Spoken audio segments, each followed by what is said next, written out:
نگاہوں کو پا لینے والا۔ کافی دیر ان کے گھر پر گزار کر ہم رات 12 بجے اپنے ہوٹل کے لیے روانہ ہوئے۔ ماروخ اور بلال ٹک ٹک یعنی اس بڑے سے رکشے میں ہمیں اپنے اپارٹمنٹ سے مرکزی سڑک تک چھوڑنے آئے، جس کا ذکر پیچھے ہو چکا ہے، اور بہت اداسی کے ساتھ ہمیں الوداع کہا۔ یہ بظاہر ہماری آخری ملاقات تھی، مگر عالم الغیب رب العالمین کو اس وقت بھی پتا تھا کہ بینکاک واپس آ کر ایک دفعہ پھر ان دونوں کے ساتھ ہی وقت گزرے گا۔ ٹک ٹک سے اتر کر ہم پیدل اپنے ہوٹل کی طرف روانہ ہوئے۔ اس وقت 12 بج چکے تھے اور راستہ بالکل سنسان تھا۔ اس سنسان راستے پر جاتے ہوئے مین روڈ تک ہمیں صرف 2 افراد ملے۔ یہ 2 نوجوان لڑکیاں تھیں جو ہر خوف و خطرے سے بے نیاز اپنے گھروں کو واپس لوٹ رہی تھیں۔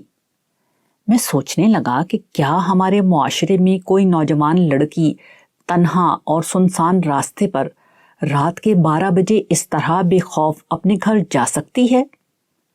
اس سوال کا جواب ہم میں سے ہر شخص جانتا ہے۔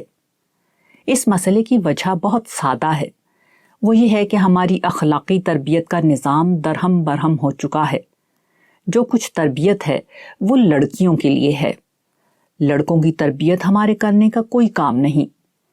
کوئی انہیں یہ نہیں بتاتا کہ خواتین کو کوئی حکم دینے سے قبل اللہ تعالیٰ نے انہیں اپنی نگاہوں کو نیچے رکھنے کا حکم دیا ہے، اور یہ حکم اس ہستی نے دیا ہے جو ہر جگہ موجود ہے۔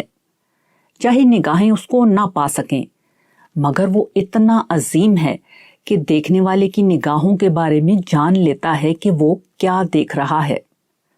نظروں کا ہر زاویہ بد اور نگاہوں کی ہر آوارگی اس کے علم میں ہوتی ہے، اور ایک روز وہ ہر چیز کا حساب لے گا۔